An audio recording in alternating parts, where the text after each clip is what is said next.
Back side आहे. मला वाटलं ओके पिंजून राहा असं. हे थांब ना बाबा, हे बंद कर. Like what you I don't give a fuck. Y'all can suck my dick. Hello what's up, नमस्कार. माझं नाव Nikhil Gode and welcome back to my YouTube channel, ज्याचं नाव आहे गो.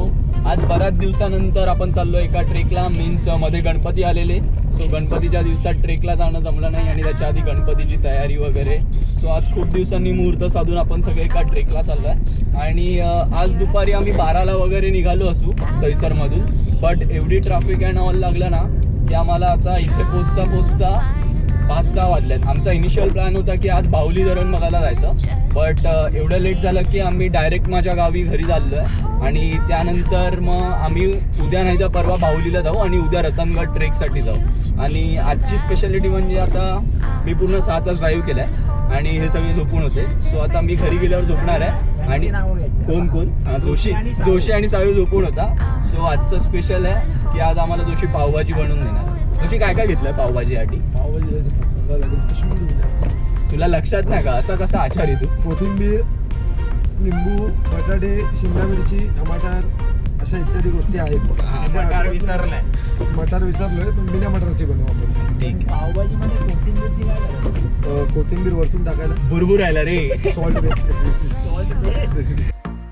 Don't hear a sound. Are you just waiting for me to drown? Fine, I'll go first. Where were you at my worst? You're getting good at leaving me alone. हे उद्याच पाणी टाक. अरे मग थोडे तरी अरे हे टाक. अरे ऐक ना बाबा, ए बाबा ऐक ना जरा, हे टाक ना जरा. संपवून टाक. सगळं संभव. हा बस एक नंबर भेटते. एक नंबर. बस सोड. अरे घालून टाक.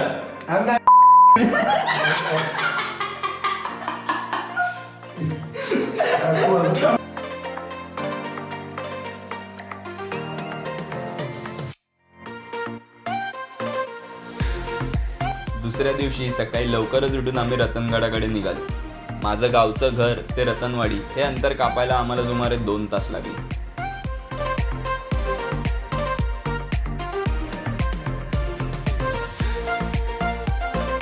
रतनवाडी गावातच आपल्याला दिसतं ते म्हणजे अमृतेश्वर मंदिर. सुमारे 1200 वर्ष जुनं असलेलं हे मंदिर अजूनही सुस्थितीत आहे आणि मंदिराच्या आजूबाजूचा परिसर पण एकदम स्वच्छ आहे. स्थानिकांच्या मते आम्हाला गड चढायला सुमारे 2 तास लागतील, पण माझ्या मित्रांकडे बघता कमीत कमी 3.5 तास लागतील हे एकदम फिक्स आहे. म्हणून आम्ही दर्शन घेऊन लगेच ट्रेकला सुरुवात केली. रतनवाडी हे गाव जरी रस्त्याच्या बाजूला असलं तरी तिथून रतनगड खूप आत आहे. सुमारे 4-5 वेळा रस्ता भटकल्यानंतर फायनली आम्हाला स्थानिक आजी भेटल्या आणि त्यांनी आम्हाला रतनगडचा करेक्ट रस्ता दाखवला. तो अंगात दिसता ना तिकडे निघा जातो रस्ता पा गोडे. हा कुठला? त्या अंगाला म्हणजे तो खडक दिसतोय तो. हा कडक दिसतो ना तिकडे असं सरळ असं हे वाटणार सरळ रस्ता पडेल. आता नाही चुकणार. आणि किती वेळ लागेल तरी अजून?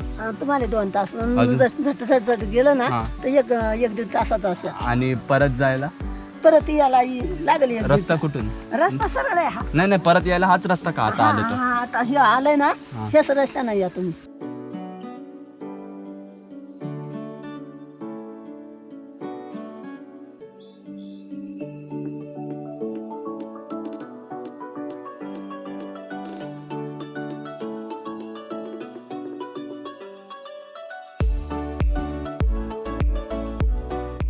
नीचे से टँगो नीचे से जाओ. ओजस खालून जा. ओजस खालून जा. चल. हे बघा असे तोंडावर पडतात तुम्ही.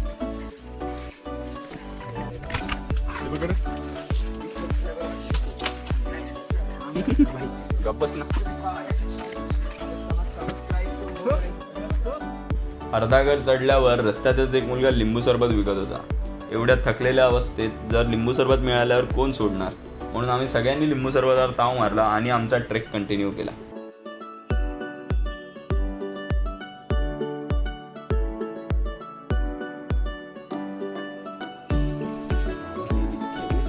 नाही ना राधानगरी अधांतरीत आहे पण ती जा.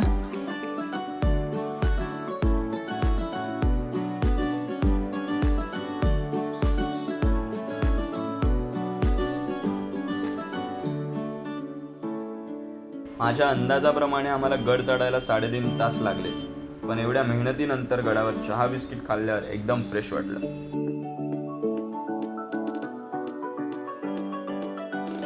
ट्रेक कंप्लीट केला. आता गडावर आम्ही बघतोय इकडे तिकडे, एक्सप्लोर करतोय गड.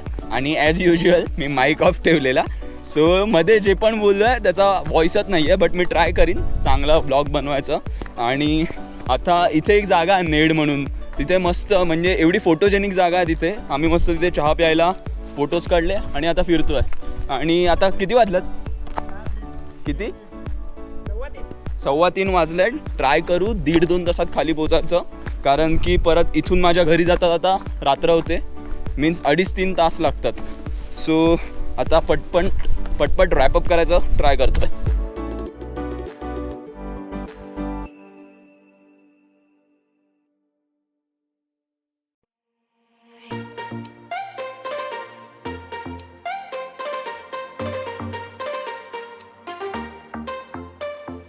It's getting late, I'm drifting away, but I know you're not the type to stay.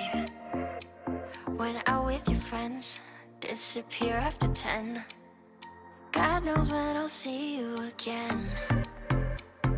Try to find another रतनगडचा हा पॅच थोडा risky means keep me breathing. या ज्या स्टेअर्स आहेत ना ते एकदम अशा 80-90 डिग्रीजला आहेत. सो एकदम असं खाली बघावं लागतं आणि हळूहळू उतरावं लागतं. आणि पावसाळ्यामुळे स्लिपरी पण झाल्यात. सो वी आर ट्राईंग, हळूहळू जातोय. हे हळू रे ओजस. I'm holding on, alone without your love. So it's around 10:30, रात्रीचे 10:30 झालेत. आणि आम्ही शेंडी म्हणजे इथे आम्हाला जाताना बघितलेलं जेवणाची तशी काही चांगली सोय नव्हती आणि शेंडीमध्येच मोठे हॉटेल्स होते. सो आम्ही डिसाईड केलं की शेंडीमध्ये जेवण घेऊ. बट तिथे जेवण चांगलं होतं, बट ऑर्डर येता येता खूप लेट झाला आणि त्यामुळे आता पूर्ण आम्हाला रोडवर पूर्ण धुकं लागलं आहे. आणि एवढ्या गाडी हळूहळू चालवतोय की ऑलमोस्ट 30च्या वर स्पीडच जात नाही आणि एकदम हळूहळू. आणि इथून आता अजून आम्हाला घरी पोचायला अर्धा तास लागेल. आणि आज मी थोडा माईकमुळे पकअप केला, बट आय बिलीव्ह उद्या मी तरी नीट ठेवीन माझा माईक. आणि उद्याचा ब्लॉग म्हणजे उद्या मे बी आम्ही बाहुलीला जाणार आहे, तिथली ब्लॉगिंग तरी चांगला करायचा ट्राय करेन. Different kind of love to what we used to be.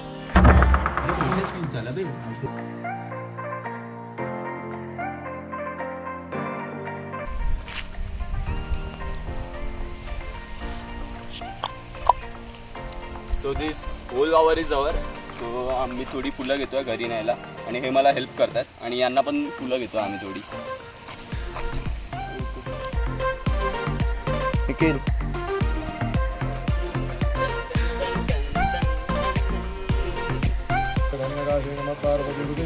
हर हर महादेव शंभो मृत्युंजय महादेव त्रयमाम शरणांगत जन्म मृत्यू राजाधि तीर्थं कर्म.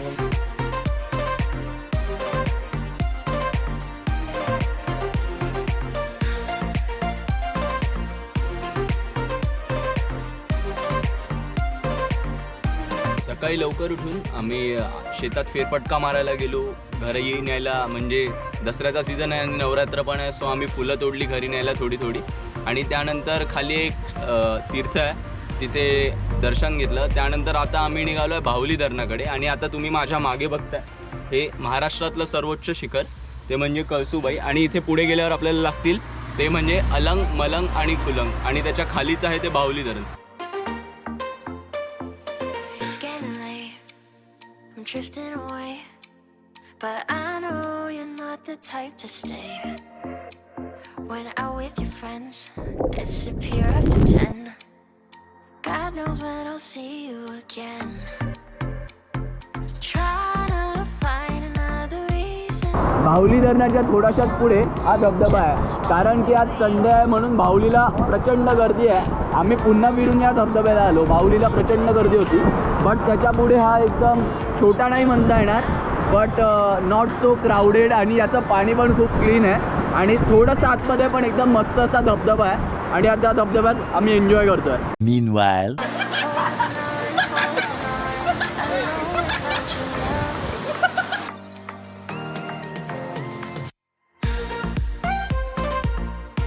थोडा तिथे कर अरे का आता काय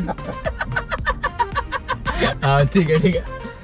बाहुलीला पोचता पोचतात आम्हाला सुमारे 3 वाजले आणि मग आम्ही 1-1.5 तास ते टाइमपास केला, फोटोशूट केला आणि मग निघालो. आमचा अंदाज होता की आम्हाला घरी पोचायला 11:30-12 वाजतील, बट गुड लक की अजिबात ट्रॅफिक नव्हती. आता अराउंड 9:30 आहे आणि 15 मिनिटात आम्ही घरी पोचू. आणि हा ब्लॉग मी इथेच एंड करतो. आणि जर तुम्हाला हा ब्लॉग आवडला असेल तर ड्रॉप अ कमेंट, लाईक करा, कमेंट करा, शेअर करा आणि सबस्क्राईब करा.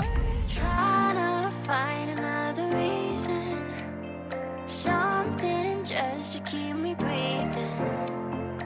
I'm